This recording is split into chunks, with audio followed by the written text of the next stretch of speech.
নমস্কার, সাবনাভিক নিউজ নেটওয়ার্কে স্বাগত। ক্রমশ জোরালো হচ্ছে শিল্পাঞ্চলের রাজনীতি। বেশ কয়েকদিন ধরে পানিহাটির গোষ্ঠীকোন্দল সংবাদ শিরোনামে জায়গা করে নিলেও এবার তার রেশ গিয়ে পড়ল সংলগ্ন খড়দহে। পাতলিয়া পঞ্চায়েতের অন্তর্গত শোলেপাড়ায় এলাকা দখলকে কেন্দ্র করে তৃণমূলের দুই গোষ্ঠীর মধ্যে গন্ডগোল। বিস্তারিত জানবো আমাদের প্রতিনিধি রাজাদের কাছ থেকে। রাজাদা, ঠিক কি ঘটনা ঘটেছিল? দেখো, দীর্ঘ কয়েকদিন ধরে খড়দহ পঞ্চায়েতের শোলেপাড়া এলাকাতে তৃণমূলের দুই গোষ্ঠীর মধ্যে বিবাদ লেগেই ছিল। গত 21শে জুলাইয়ের আগের দিনেও কিন্তু দুপক্ষের মধ্যে গন্ডগোল হয় এবং গতকাল রাত্রিবেলা সেই গন্ডগোল কিন্তু সংঘর্ষে পরিণত হয় এবং দুপক্ষের মধ্যে গন্ডগোল হয়। অভিযোগ তৃণমূলের অঞ্চল সভাপতি, যিনি ওই পঞ্চায়েতের সদস্য, সেই 13 নম্বর ওয়ার্ডের সদস্য, সেই নাম হচ্ছে ইমরান খান তার দলবল নিয়ে অপর গোষ্ঠীর উপর হামলা চালায় এমনটাই অভিযোগ এবং ঘটনায় দুজন আহত হয়েছে, তারা হাসপাতালে চিকিৎসাধীন। এবং এই ঘটনায় গোটা ঘটনা তদন্ত শুরু করেছে রওনা থানার পুলিশ। আর এই গোটা অভিযোগ অস্বীকার করেছে তৃণমূলের অঞ্চল সভাপতি, যিনি রয়েছেন ইমরান খান। এবং এখনো পর্যন্ত এই ঘটনায় রওনা থানার পুলিশ কিন্তু কাউকে গ্রেফতার করতে পারেনি। এলাকায় উত্তেজনা রয়েছে। অনেক ধন্যবাদ রাজাদার, সঙ্গে থাকো।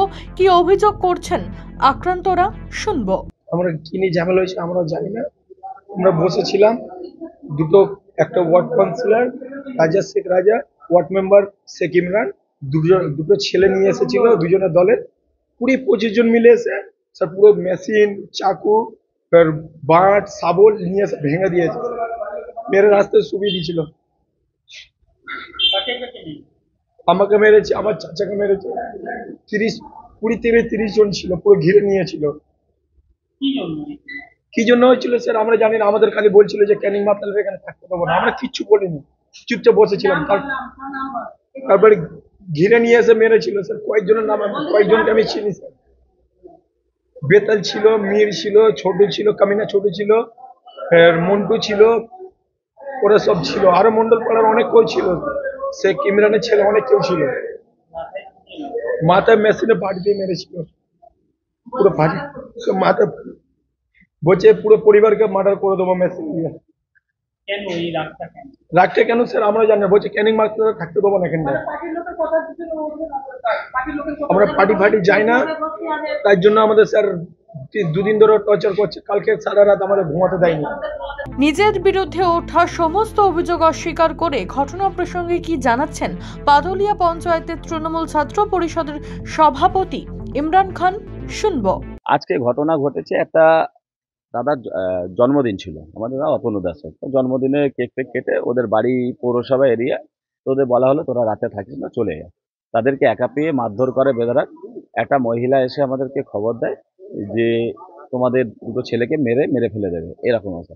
আমরা ওখানে ছিল নাটু, সাইফুল, রফিক, বিট্টু, কুরবান, এই সাইল। এদের অত্যাচারে আজকে সাইল ছিল কি জানি না, কিন্তু এরা সবাই মানে এদের দলবলগুলো ছিল ওখানে, নেশাভাং করছিল। তখন আমরা দৌড়ে যাই, এরা তখন দেখি বাইকের মধ্যে উঠে তখন পালায় ওরা।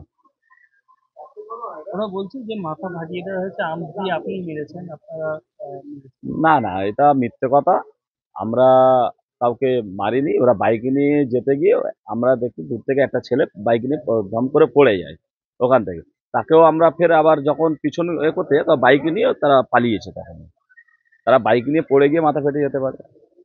আপনাদের বিরুদ্ধে মারধরের অভিযোগ না, মিথ্যে। আপনাদেরকে আমাদের ওখানে আমরা যে টাইমটা ওরা বলছে, আমরা জন্মদিনে ছিলাম, আমাদের লাইভ তখন জন্মদিনের প্রোগ্রামও ছিল, আপনারা দেখতে পারেন যে আমরা সেখানে ছিলাম। ঘটনাকে কেন্দ্র করে যথেষ্টই চাঞ্চল্য ছড়িয়েছে খড়দহ পাতলিয়া পঞ্চায়েত সংলগ্ন এলাকা জুড়ে। আহতদের উদ্ধার করে নিকটবর্তী হাসপাতালে নিয়ে গেলে সেখানেই চিকিৎসা চলে তাদের। পরিস্থিতি নিয়ন্ত্রণে আনতে ঘটনাস্থলে পৌঁছায় রহরা থানার পুলিশ। শুরু হয়েছে তদন্ত। রাজাদের সাবনাভিক নিউজ খড়দহ। সমস্ত খবরের আপডেট পেতে লাইক করে সাবস্ক্রাইব করুন সাবনাভিক নিউজ। সেই সঙ্গে বেল বাটন প্রেস করতে ভুলবেন না। আপনাদের একটা সাবস্ক্রিপশন আমাদের জন্য অত্যন্ত মূল্যবান। জয় হিন্দ।